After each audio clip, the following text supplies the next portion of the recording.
سوال یہ ہے، کیا سائنس اور عقل انسان کو اللہ تک پہنچا سکتی ہے کہ نہیں؟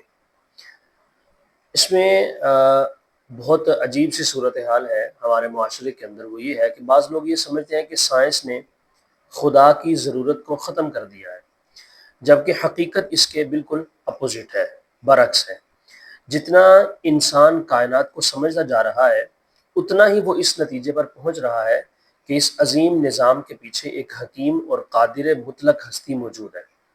لیکن سوال یہاں پہ یہ ہے کہ سببیت کا قانون کیا ہے؟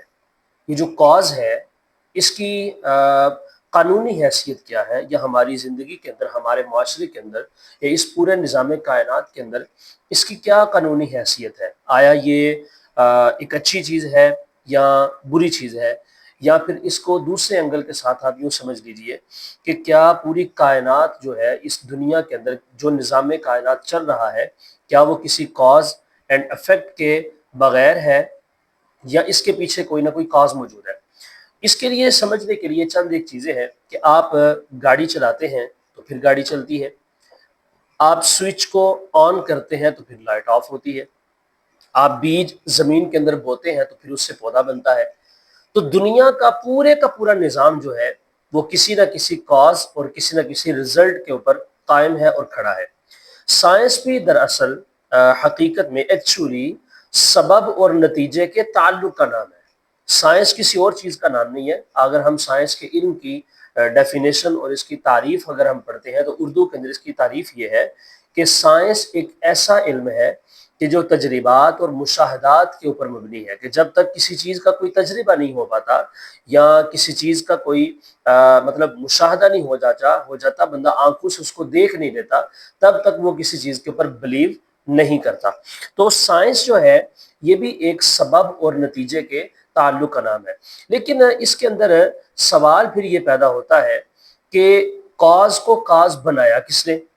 مثال کے طور پہ پانی جو ہے، وہ پانی پیاس کیوں بجھاتا ہے؟ پانی کچھ اور کام کیوں نہیں کرتا؟ انسان کی طبیعت کے مزاج کے حساب سے اگر بات کر لی جائے تو پانی جو ہے وہ پیاس کیوں بجھاتا ہے؟ پھر آگ کو اگر دیکھیں تو آگ جلاتی کیوں ہے؟ یا کشش ثقل جو ہے وہ کام کیوں کرتی ہے؟ تو یہ قوانین اگر ہم ان ساری چیزوں کو ہم دیکھتے ہیں تو ہمیں یہ پتہ چلتا ہے کہ یہ سارے کے سارے قوانین جو ہیں وہ خود بخود وجود میں نہیں آئے، بلکہ ان کو کسی نہ کسی ذات نے وجود بخشا ہے. پھر یہ دنیا کے اندر اس پورے نظام کو چلانے کے اندر اپنا رول پلے کر رہے ہیں. لیکن یہاں پر ایک اور بات ہے جو سمجھنے والی ہے کہ سائنس جو ہے اس کا رزلٹ کیا نکلتا ہے، اس کا نتیجہ کیا نکلتا ہے. سائنس اس کائنات کے معاملات کے اندر کہاں پہ جا کے ختم ہوتی ہے؟ تو اس کے جواب کے اندر یہ ہے کہ سائنس ہمیں یہ بات بتاتی ہے کہ چیزیں کام کیسے کرتی ہیں، ان کا ورک کرنے کا میتھڈ کیا ہے، اسلوب کیا ہے. مگر سائنس ہمیں یہ نہیں بتاتی کہ یہ قوانین بنائے کس نے ہیں. سائنس جو ہے وہ صرف اور صرف ہمیں یہ بتاتی ہے کہ زندگی گزارنے کا دستور کیا ہے، طریقہ کار کیا ہے، چیزیں کیسے مینیج ہوتی ہے، کیسے نظام کو لے کے چلنا چاہیے. مگر یہ نظام بنایا کس نے ہے، یہ قوانین بنائے کس نے ہے، یہ سائنس ہمیں نہیں بتاتی. اس کے لیے ایک ایگزامپل کو سامنے رکھتے ہوئے ذرا اس بات کو سمجھنے کی کوشش کریں کہ آپ ایک موبائل فون کو دیکھتے ہیں، اور جس وقت آپ ایک موبائل فون کو دیکھتے ہیں تو آپ کا ذہن فوراً اس بات کے اوپر کلک کرتا ہے کہ اس کو کوئی بنانے والا ہے. کسی نے اس کو ڈیزائن کیا، کسی نے اس کی اسیسریز کو دیکھا، کسی نے اس کے جناب مکمل بورڈ کو دیکھا، الیکٹرک سسٹم کو دیکھا، کسی نے اس کے پارٹس وغیرہ کو دیکھا. لیکن یہ بھی آپ کے ذہن کے اندر بات آ جاتی ہے کہ موبائل خود بخود نہیں بن سکتا. تو یہ کائنات کا جو یہ اتنا پیچیدہ، اتنا گہرا اور اتنا مطلب ڈیپتھ والا یہ جو اتنا بڑا نظام ہے، اگر ایک موبائل جو ہے وہ کسی کے بنانے کے بغیر نہیں بن سکتا تو پھر اتنی بڑی کائنات جو ہے وہ تو ایک موبائل سے بہت زیادہ بڑی ہے. یہ اتنی بڑی کائنات جو ہے وہ کیسے ڈیزائن ہو سکتی ہے، کیسے خود بخود چل سکتی ہے؟ یہ جو بگ بینگ تھیوری کا ایک کانسیپٹ ہے اس کو سمجھنے کی ضرورت ہے کہ اللہ تعالیٰ نے اس کو قرآن پاک کے اندر ذکر فرمایا ہے. لیکن اس کا مطلب یہ نہیں ہے کہ اگر اللہ نے ذکر کر دیا ہے، قرآن کے اندر موجود ہے، تو ہم یہ کہنا شروع کر دیں کہ وہ خود بخود ہوا تھا. ٹھیک ہے، تو یہ ایک چیز سمجھنے والی ہے. اس میں ایک اور چیز یہاں پہ سمجھنا بڑا ضروری ہے کہ ہم دنیا کے اندر، کائنات کے اندر بہت ساری چیزیں ایسی دیکھتے ہیں کہ جن کے پیچھے کو ریزن نظر نہیں آتی، جو انسان کی عقل کے اندر وہ نہیں آ سکتی، سائنسی مطلب طریقہ کار کے مطابق وہ پوری نہیں اترتی۔ انسان کا جو دماغ ہے وہ اس کو مطلب قبول کرنے سے قاصر ہے اگر ہم سائنس کے نقطہ نظر سے ان چیزوں کو دیکھیں، یعنی کہ وہ مشاہداتی اور تجرباتی انداز کے اندر جو ہے وہ ایگزسٹ نہیں کرتی ہیں۔ تو سوال یہاں پہ یہ پیدا ہوتا ہے، معجزہ کیا ہوتا ہے؟ میریکلز وہ کیا ہے؟ معجزہ کیا ہوتا ہے؟ تو معجزہ جو ہے وہ قانون فطرت کی، یعنی کہ نیچر کی نفی نہیں کرتا، بلکہ وہ قانون بنانے والے کی مداخلت کا نام ہے۔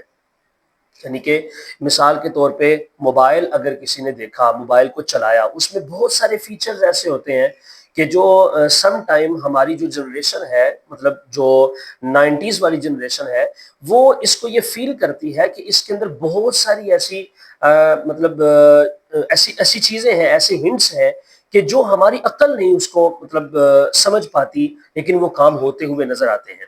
تو اب وہ موبائل کے اندر اگر کسی نے کوئی ایسا نظام ڈیزائن کیا ہوا ہے تو ظاہری بات ہے وہ بنانے والے نے کیا ہوا ہے۔ اب کوئی بندہ یہ بات کہہ دے کہ میری سمجھ میں نہیں آتا، میں موبائل کو تسلیم ہی نہیں کرتا، میں موبائل کو قبول ہی نہیں کرتا، تو یہ چیزیں ناقابل قبول ہیں کہ اس بنیاد کے اوپر ایک چیز کا، ایک میتھڈالوجی کا، ایک مطلب کیا اس کو کہتے ہیں، جو ایک چیز ہے یا ایک جو ڈیزائن کی گئی ہوئی ہے، جو چیز بنائی گئی ہے، جو نظام بنایا گیا ہے، اس کو اتنی بات کے اوپر کوئی بھی رد نہ کر سکتا ہے، اور نہ ہی اس طرح سے کسی چیز کا رد ہو سکتا ہے۔ اس کو آپ مثال کے طور پر یوں سمجھ لیجئے کہ ایک فیکٹری کا ایک مالک ہے، وہ اپنے ملازم سے اس کے اوپر مختلف قسم کے اختیارات رکھتا ہے کہ اس کو کتنے بجے اسے چھٹی دینی ہے، کتنے بجے اس کا ان ٹائم آن کرنا ہے، کس مہینے کی کون سی تاریخ کو اس نے اس کو سیلری دینی ہے، کتنی تنخواہ دینی ہے، اس کو سارے کے سارے اختیارات حاصل ہوتے ہیں مالک کو۔ ملازم جو ہوتا ہے وہ اس کے قواعد کا پابند ہوتا ہے۔ مالک ضرورت پڑنے پر کسی خاص مقصد کے لیے قواعد میں مطلب فلیکسیبلٹی بھی پیدا کر سکتا ہے، اور ان کو باؤنڈ بھی کر سکتا ہے، مضبوط ٹائٹ بھی کر سکتا ہے، اور مختلف قسم کے قوانین کو وہ نافذ بھی کر سکتا ہے۔ تو اسی طرح یہ کائنات کے قوانین فطرت ہے۔ کسی حضرت موسیٰ علیہ السلام کے عصا کا اژدہا بن جانا، جناب عیسیٰ علیہ السلام کا بغیر آنکھوں والے بندے کو آنکھیں دے دینا، اور اس طرح دیگر جو معجزات ہیں، یہ سارے کے سارے عقل کے خلاف نہیں ہوتے، بلکہ یہ اللہ تعالیٰ کی قدرت کے یہ مظاہر ہے، اور اس کے نظام کو جو ہے یہ آئیڈینٹیفائی کرتے ہیں۔ تو لہٰذا ہم اس نتیجے پر پہنچ جاتے ہیں کہ جناب موسیٰ علیہ السلام نے اپنے عصا کے ذریعے سے سمندر کو پھاڑا، تو سمندر کا پھٹ جانا یہ معجزہ نہیں ہے، بلکہ خود سمندر کا ہونا معجزہ ہے۔